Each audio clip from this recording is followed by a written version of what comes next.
Welcome back to HOA Stories, the place where ordinary neighbors face extraordinary battles.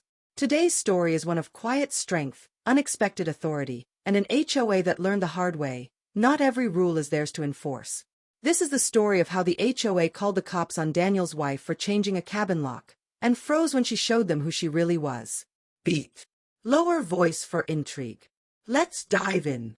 DPS fu escape. Daniel Walker had always dreamed of a quiet place tucked away in the mountains, somewhere he and his wife, Claire, could escape the endless hum of the city.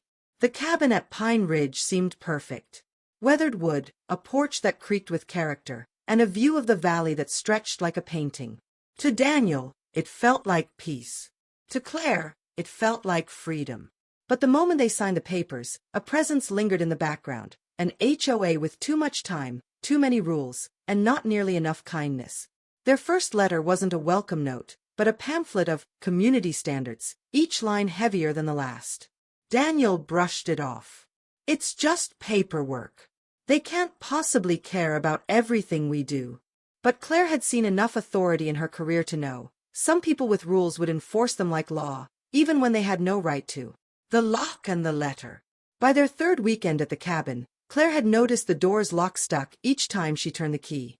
It was old, worn, and dangerous if they ever needed to leave quickly. So on a crisp Saturday morning, she replaced it herself, humming softly as she worked, enjoying the feel of the cool mountain air. It was a small act, one no one should notice.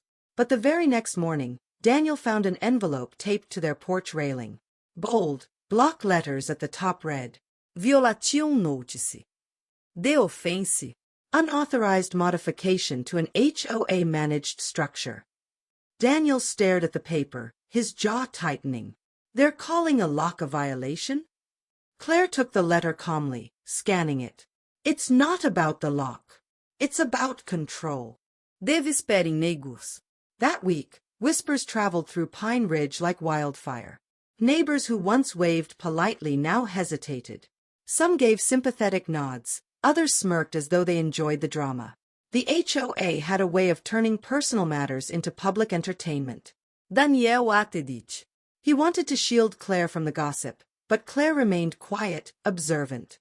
She had worked cases where silence was more powerful than argument. Still, at night on the porch, she admitted, "This doesn't feel like home yet. It feels like we're being tested." Daniel promised her that no letter, no whisper, no HOA board could take their peace away. He didn't yet realize how far the HOA would go. De-escalation. The situation turned darker one evening when headlights flooded the cabin windows. Daniel pulled back the curtain to see a group of HOA board members standing in the gravel driveway. Clipboards in hand, they circled the cabin, pointing at the new lock, snapping pictures like they were documenting a crime scene. Daniel stormed outside. "What are you doing?" One member, tall and stiff in posture, adjusted his glasses. "Recordem evidência. You've tampered with a community structure. This is my cabin." Daniel snapped. "That lock was rusted and unsafe. I replaced it." But the man simply scribbled notes and muttered, "Non-compliance will not be tolerated." The next morning, another notice arrived. This one included fines. At the bottom, a chilling line stood out. Continued refusal to comply may result in law enforcement involvement. The call. Daniel wanted to fight back, but Claire urged patience. "We'll handle this smartly. Let them make their move first."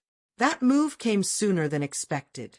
The following weekend, as Daniel and Claire sat by the fireplace, enjoying a rare moment of warmth and quiet, blue and red lights flashed across their window. Tires crunched on gravel, and the faint crackle of radios broke the silence. Two sheriff's deputies stepped out, hands resting near their belts. Behind them stood the HOA president and several board members, their faces smug with victory. One deputy approached. "We received a call about suspicious activity at this property. Reports of unauthorized entry." Daniel rose to his feet, anger simmering, but Claire placed a calming hand on his arm. She stood, steady and unshaken. "De frase." The deputy's eyes fell on Claire. "Mais senhor identification." Without a word, Claire reached into her bag and pulled out her wallet. With one smooth motion, she flipped it open, revealing a federal badge gleaming in the firelight. The air shifted instantly. The deputies froze. The HOA members who had been whispering and smirking just moments before stood in stunned silence. Claire's voice was calm, firm. "I'm a federal investigator. This is my property. You've been misled." The deputies exchanged nervous glances, their tones softening immediately. "Ma'am, we didn't know. Our apologies." Behind them, the HOA president's confident grin vanished. His clipboard slipped just slightly in his hand. The shift in power. For the first time, the HOA wasn't in control. Claire didn't raise her voice. She didn't need to. Her authority was clear, and her presence commanded respect. She looked each board member in the eye. "You've called law enforcement under false pretenses.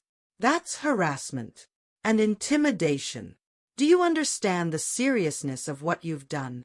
The president stammered. We were just following rules." No, Claire corrected softly. "You were abusing them."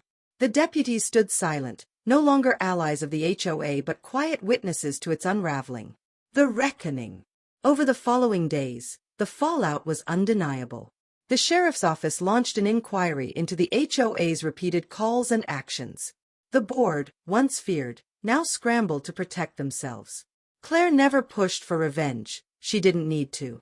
Her quiet composure and the truth of her badge had already stripped them of power. Daniel, though, felt vindicated watching the same neighbors who once smirked now avoid the walker's eyes.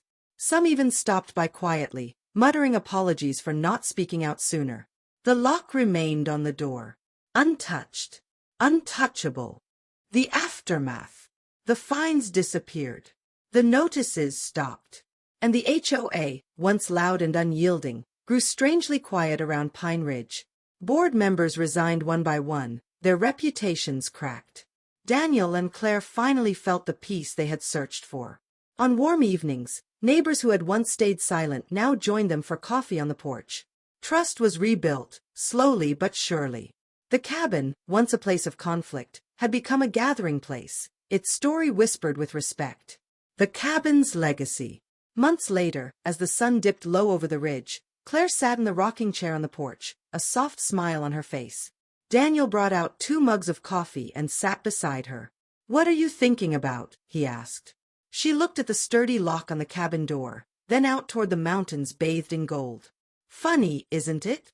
How something as small as a lock became such a battle." Daniel chuckled. "And how quickly the battle ended when you flashed that badge." But Claire shook her head gently. It wasn't about the badge. It was about standing firm. About showing them some things aren't theirs to control. The cabin was no longer just an escape. It was a symbol of resilience, of quiet justice, and of finding peace in the face of pressure. And in Pine Ridge, one story would be told for years. The HOA that called the cops, only to freeze when Claire Walker showed them who she really was.